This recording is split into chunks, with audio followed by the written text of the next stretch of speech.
Assalamualaikum warahmatullahi wabarakatuh. Nama saya Intan Duci Hendika Putungan, kelas 5F, jurusan Pendidikan Guru Sekolah Dasar, Fakultas Ilmu Pendidikan Universitas Negeri Gorontalo.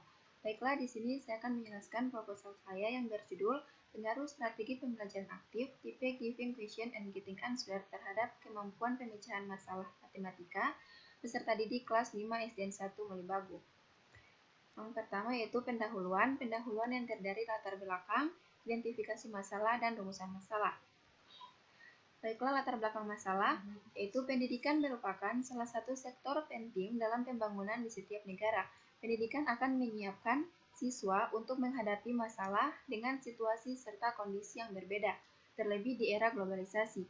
Mengingat setiap peserta didik mempunyai taraf berpikir yang beda, dan adanya kesulitan peserta didik dalam memecahkan masalah, maka keterampilan serta keahlian yang dimiliki seorang guru diharapkan mampu memilih strategi pembelajaran yang tepat, agar peserta didik menguasai pembelajaran sesuai dengan target yang akan dicapai dalam kurikulum. Selain itu, kemampuan pemecahan masalah peserta didik masih tergolong rendah, khususnya di SDN 1 Malibagu. Hal ini dapat terlihat pada tes kemampuan pemecahan masalah peserta didik yang telah dilakukan pada kelas 5A di SDN 1 Malibagu.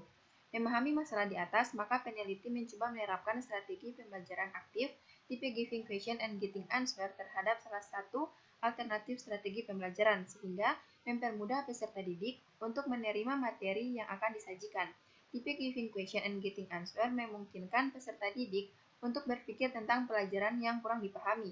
Strategi belajar aktif didesain untuk menghidupkan kelas dengan suasana belajar yang menyenangkan serta melibatkan gerak fisik peserta didik. Keterlibatan fisik ini akan meningkatkan partisipasi yang pada akhirnya akan meningkatkan prestasi belajar matematika peserta didik. Berdasarkan uraian di atas, maka peneliti tertarik untuk mengadakan penelitian yang berjudul Pengaruh Strategi Pembelajaran Aktif, tipe Giving Question and Getting Answer terhadap kemampuan pemecahan masalah matematika peserta didik kelas 5 SDN 1 Malibagu. Selanjutnya yaitu identifikasi masalah. Yang pertama, rendahnya kemampuan pemecahan masalah matematika peserta didik dalam menyelesaikan soal-soal matematika karena strategi yang digunakan belum maksimal. Yang kedua, kemampuan peserta didik dalam proses pembelajaran matematika belum maksimal karena kurangnya partisipasi peserta didik untuk mengemukakan ide-ide mereka dalam pembelajaran matematika. Yang ketiga yaitu masih banyak peserta didik yang takut dengan matematika karena beranggapan matematika itu sulit. Yang selanjutnya yaitu rumusan masalah. Rumusan masalah itu apakah terdapat pengaruh penggunaan strategi pembelajaran Giving Question and Getting Answer terhadap pemecahan masalah matematika peserta didik. Selanjutnya yang kedua itu pembahasan yang terdiri dari kajian pustaka, di mana kajian pustaka ini terdiri dari pengertian strategi pembelajaran aktif dan strategi pembelajaran Giving Question and Getting Answer. Yang kedua yaitu kemampuan pemecahan masalah, yang terdiri dari pengertian pemecahan masalah dan indikator kemampuan pemecahan masalah. Yang ketiga yaitu kerangka berpikir dan hipotesis penelitian. Yang selanjutnya saya akan menjelaskan pengertian strategi pembelajaran aktif, di mana strategi pembelajaran dapat dikaji dari dua kata pembentukannya, yaitu strategi dan pembelajaran. Kata strategi berarti cara dan seni menggunakan sumber daya untuk mencapai tujuan tertentu. Pembelajaran juga dapat diartikan membelajarkan peserta didik menggunakan asas pendidikan maupun teori belajar yang merupakan penentu utama keberhasilan pendidikan.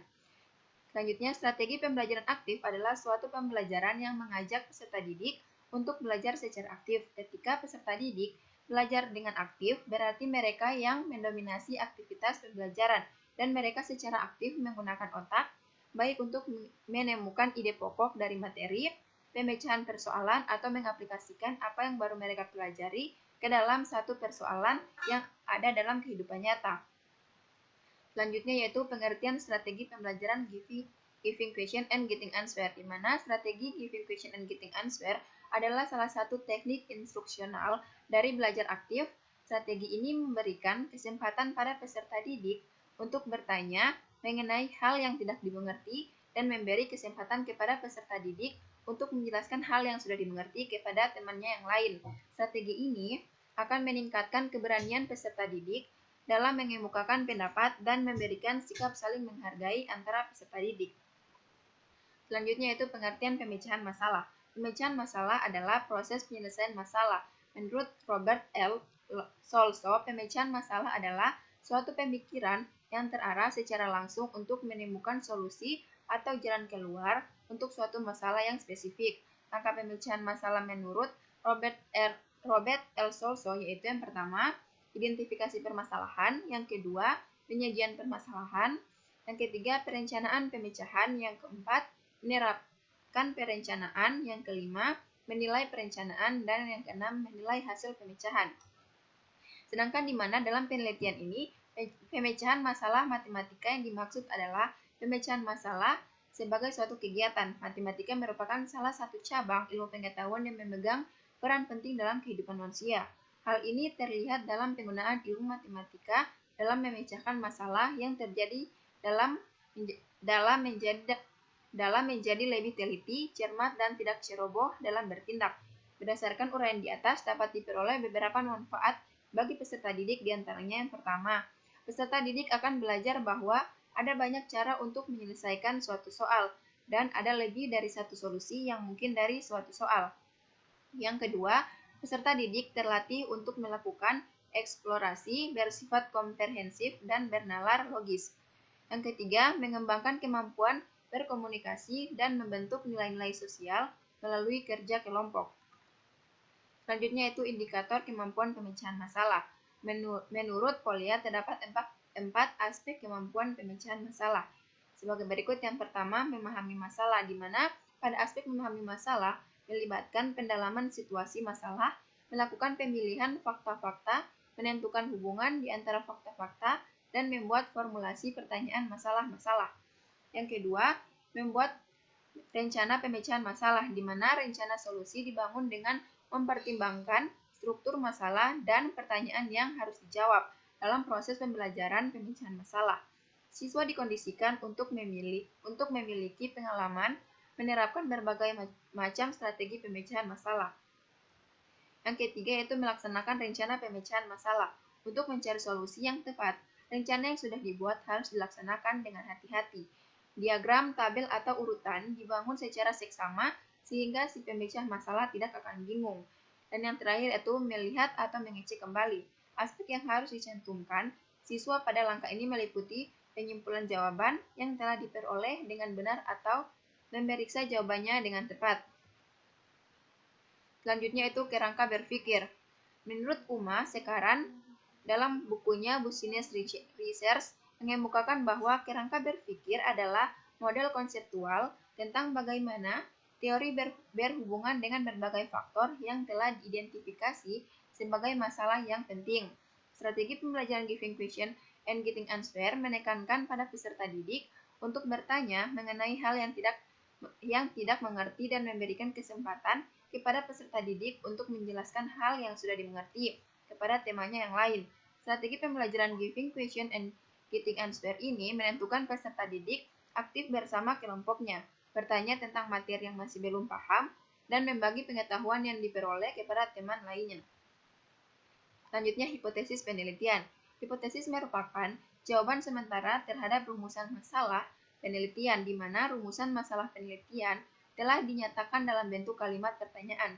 Berdasarkan pendapat di atas dapat disimpulkan bahwa hipotesis adalah jawaban sementara dari permasalahan yang perlu diuji kebenarannya melalui analisis. Maka berdasarkan uraian di atas, peneliti mengajukan hipotesis sebagai berikut, yaitu hipotesis penelitian.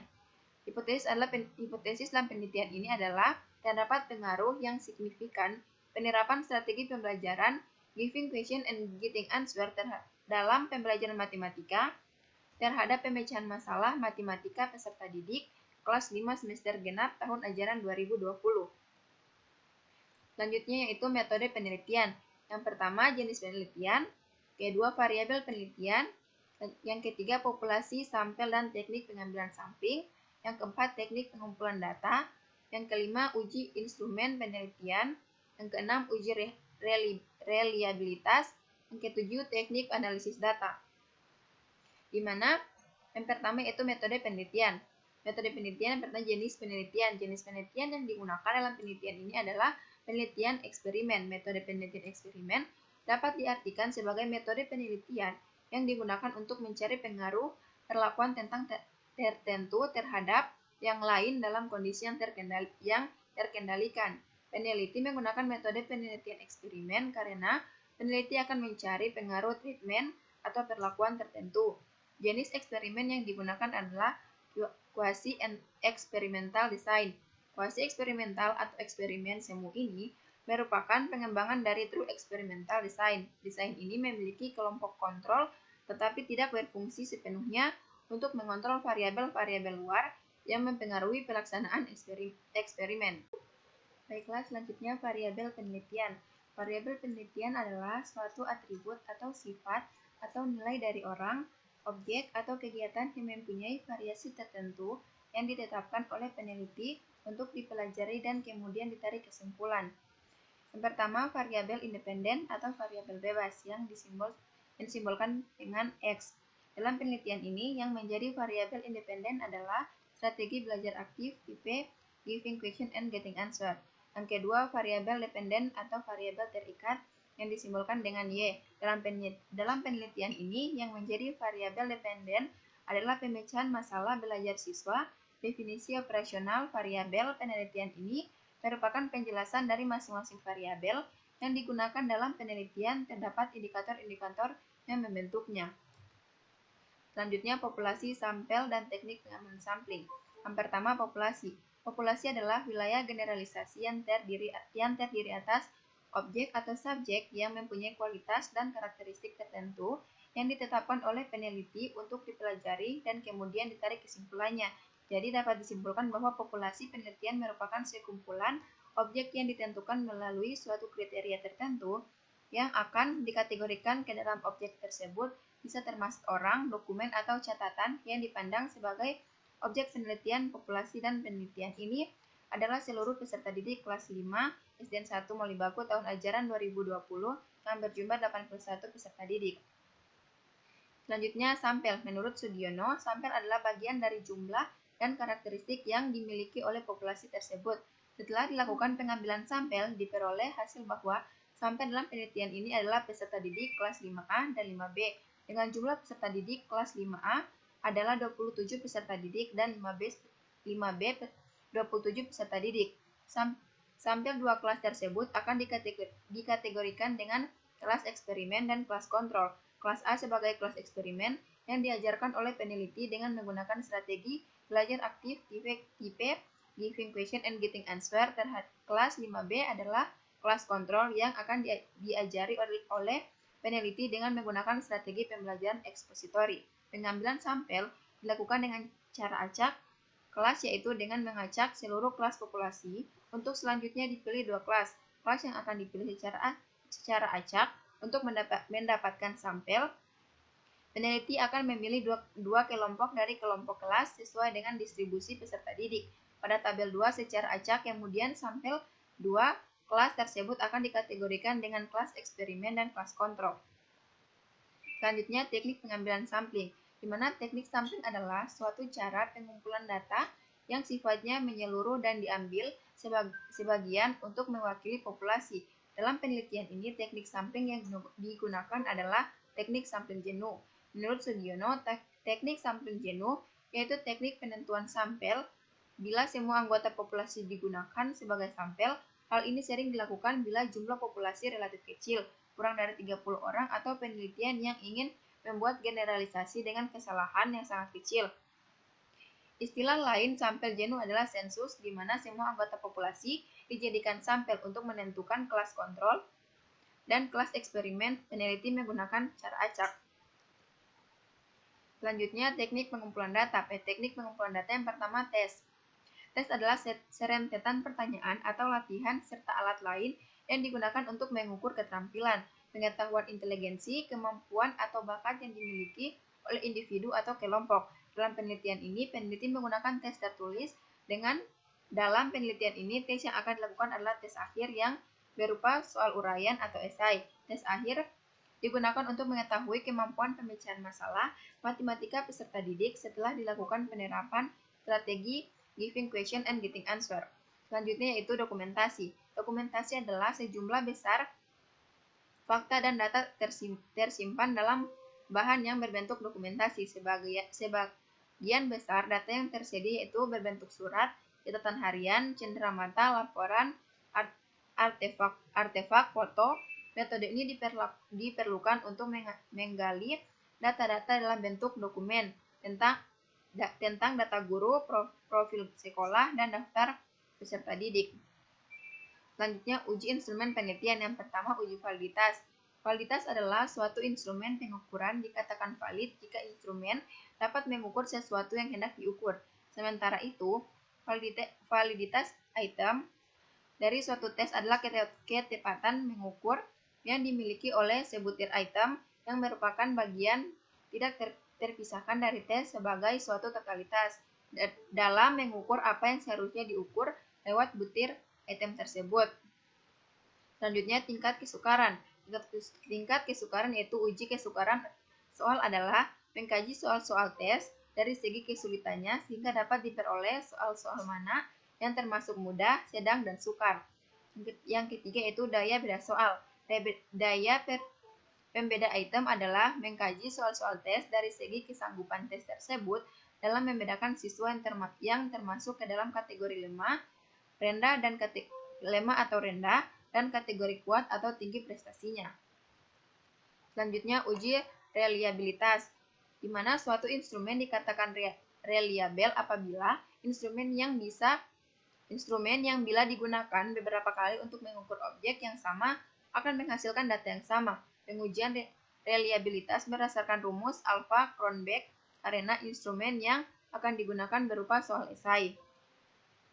Selanjutnya, teknik analisis data, di mana yang pertama uji normalitas. Uji normalitas data dilakukan untuk mengetahui apakah sampel yang diambil dalam penelitian berdistribusi normal atau tidak. Uji kenormalan yang digunakan peneliti adalah uji Lilliefors. Yang pertama, hipotesis, yaitu sampel berasal dari populasi yang berdistribusi normal. Kedua, sampel tidak berasal dari populasi 2 dan berdistribusi normal. Yang ketiga, taraf signifikan. Yang keempat, statistik uji. Uji hipotesis, yang selanjutnya uji hipotesis, di mana uji hipotesis yang digunakan dalam penelitian ini adalah teknik statistik melalui uji T. Baiklah, sekian presentasi dari saya. Lebih dan kurangnya saya mohon maaf. Wassalamualaikum warahmatullahi wabarakatuh.